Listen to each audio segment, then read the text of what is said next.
Good evening friends, welcome again. आज बात करेंगे सीरम इंसुलिन टेस्ट की। ब्लड में इंसुलिन की जांच क्यों करवाई जाती है, नॉर्मली इंसुलिन कितना होता है, कम हो जाए या बढ़ जाए इसका क्या मतलब होता है, कितने में हो जाएगा, आपको क्या सावधानी रखनी है, ये सब विषय जितने भी इस इंसुलिन टेस्ट से संबंधित है उसको हम लोग इस वीडियो में डिस्कस करेंगे। तो इंसुलिन की मात्रा ब्लड में नापना, इसी को इंसुलिन टेस्ट कहते हैं।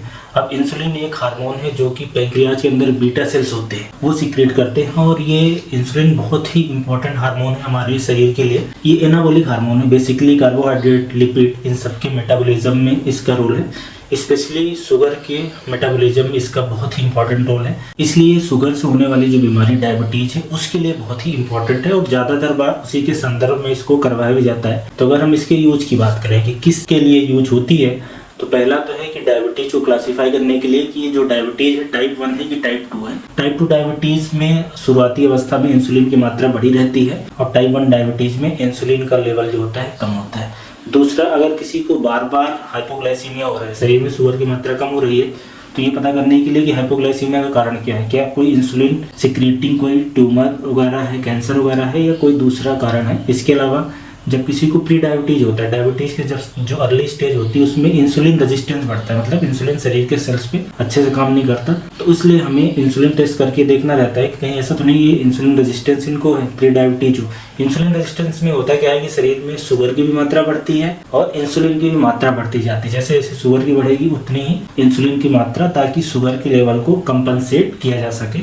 उस केसेस में क्या होता है कि जो इंसुलिन है वो शरीर सीक्रेट तो कर रहा है पैंक्रियाज, लेकिन वो अच्छे से काम नहीं कर रहा है, तो ऐसे केसेस में भी करवाया जाता है। और फीमेल्स में, लेडीज में एक PCOS डिजीज होती है, पॉलीसिस्टिक ओवेरियन सिंड्रोम जिसको बोलते हैं, जिसमें इंसुलिन रेजिस्टेंस बढ़ता है, मोटापा बढ़ता है, ओवुलेशन की दिक्कत होती है, हार्मोनल चेंज आते हैं, उन सब के लिए भी इंसुलिन कराया जाता है देखने के लिए। बेसिकली उनमें ये डायग्नोस्टिक क्राइटेरिया जैसा काम करता है। एक चीज ये जाने की जो ये इंसुलिन का लेवल है ये डायबिटीज के डायग्नोसिस में काम नहीं आता है, डायबिटीज के क्लासिफिकेशन में, मैनेजमेंट में, मॉनिटरिंग में जो दवाइयाँ चल रही है उसके लिए तो काम आता है, लेकिन इसके डायग्नोसिस के लिए तो हमें ब्लड में शुगर की मात्रा, HbA1c की मात्रा, ग्लूकोज टॉलरेंस टेस्ट, ये सब करके देखना पड़ता है। इंसुलिन से डायग्नोसिस नहीं बल्कि दूसरी क्लासिफिकेशन और इस तरह की चीज़ें होती हैं। तो ये इंसुलिन के 4 यूज मैंने बताए। जो अगला नेक्स्ट यूज ये है कि पैंक्रियाज के जो बीटा सेल हैं जो इंसुलिन को सीक्रेट करते हैं वो अपना काम कर रहे हैं कि नहीं कर रहे हैं, ये इंसुलिन लेवल से हमें आसानी से पता चल जाएगा। और जो 6th यूज है, 6वां यूज बहुत इंपॉर्टेंट है कि किसी को टाइप 2 डायबिटीज़ है, अब उनको दवा देना है, किस टाइप की दवा देना है कि इंसुलिन देखना है, ये पता करने के लिए हमें इंसुलिन की मात्रा करनी रहती है पता। शुरुआत की स्टेज में क्या होता है कि शरीर में इंसुलिन बढ़ा हुआ रहता है, उस केसेस में हमें इंसुलिन पेशेंट को नहीं देना रहता। लेकिन टाइप 2 डायबिटीज के मरीज धीरे धीरे करके उनका जो बीटा सेल है इंसुलिन सीक्रेट करना कम कर देता है, तब इंसुलिन दिया जाता है, उनको देना चाहिए, तभी बीमारी कंट्रोल होगी। तो इनिशियल की स्टेज में किसी को दवा देना है, और दवा भी किस टाइप की देना है, ऐसी दवा जो इंसुलिन की सेंसिटिविटी बढ़ाती है, जैसे कि मेटफॉर्मिन देना है, ऐसी दवा देना है जो इंसुलिन को शरीर में सीक्रेट कराती है, जैसे कि DPP4 इनहिबिटर है, या दूसरी भी दवाइयाँ हैं, ग्लिपिजाइड वगैरह होती हैं, ये सब इंसुलिन को सीक्रेट कराती हैं। तो इस तरह की दवा देना है कि इंसुलिन देना, ये डिसाइड होता है इंसुलिन का लेवल देख के। और जो पैंक्रियाज की बीटा सेल्स हैं वो उनके अंदर एक कैंसर हो जाता है, या ट्यूमर बोल सकते हैं, बिनाइन ट्यूमर है, इंसुलिनोमा, जिसमें इंसुलिन की मात्रा बहुत बढ़ जाती है। इंसुलिन की मात्रा बढ़ने से बार बार हाइपोग्लाइसीमिया होगा। तो ये 6-7 ये मेन कारण है जिसमें इंसुलिन की मात्रा देखी जाती है। और इसके लिए जो सैंपल है, आपको ब्लड सैंपल बेसिकली सीरम देना है, और इसमें फास्टिंग सैंपल देना रहता है। सुबह आपको उठ के देना है, 8 से 10 घंटे का फास्ट, कुछ भी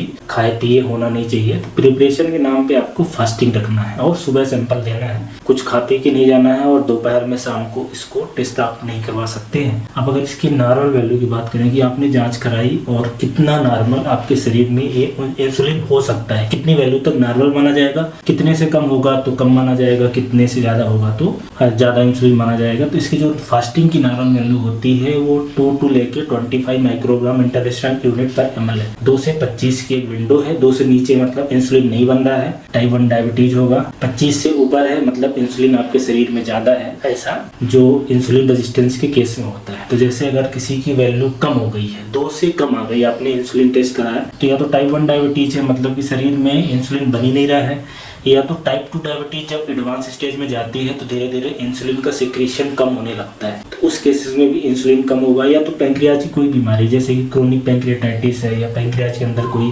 कैंसर ट्यूमर सर्जरी हुई तो वो पैंक्रियाज का हिस्सा निकल गया तो कम हो सकता है। या हाइपोपिट्यूटरिज्म मतलब जो पिट्यूटरी ग्लैंड है जो इसके सिक्रेशन को कंट्रोल करती है काफ़ी सारे हार्मोन्स के सिक्रेशन को, उसमें भी अगर कुछ गड़बड़ हो तो कम हो सकता है। और अगर इंसुलिन का लेवल ज़्यादा है तो क्या हो सकता है, एक तो इंसुलिन सिक्रेटिंग ट्यूमर है, इंसुलिनोमा बोलते हैं, पर जो सबसे कॉमन कारण ये हो सकता है कि आपको प्री डायबिटीज है, अर्ली डायबिटीज है जिसमें इंसुलिन रेजिस्टेंस होता है।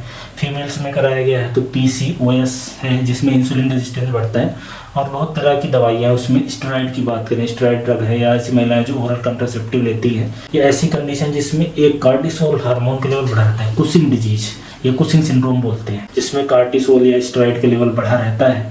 इसके अलावा ओबेसिटी है, मोटापा है, या हाइपरथायराइडिज्म है, इन सब केसेस में इसका लेवल बढ़ा हुआ मिल सकता है। तो बढ़ने की बहुत सारी कंडीशन हो सकती है, सिम्टम्स और बाकी जांच से फिर उसको हम रूल आउट कर सकते हैं। और अगर इसके प्राइस की बात करें तो ये इंसुलिन टेस्ट आपको 1000 रुपये में पड़ेगा, जो अच्छी स्टैंडर्ड लैब है, कुछ जगह डिस्काउंट से थोड़े कम पे भी हो सकता है।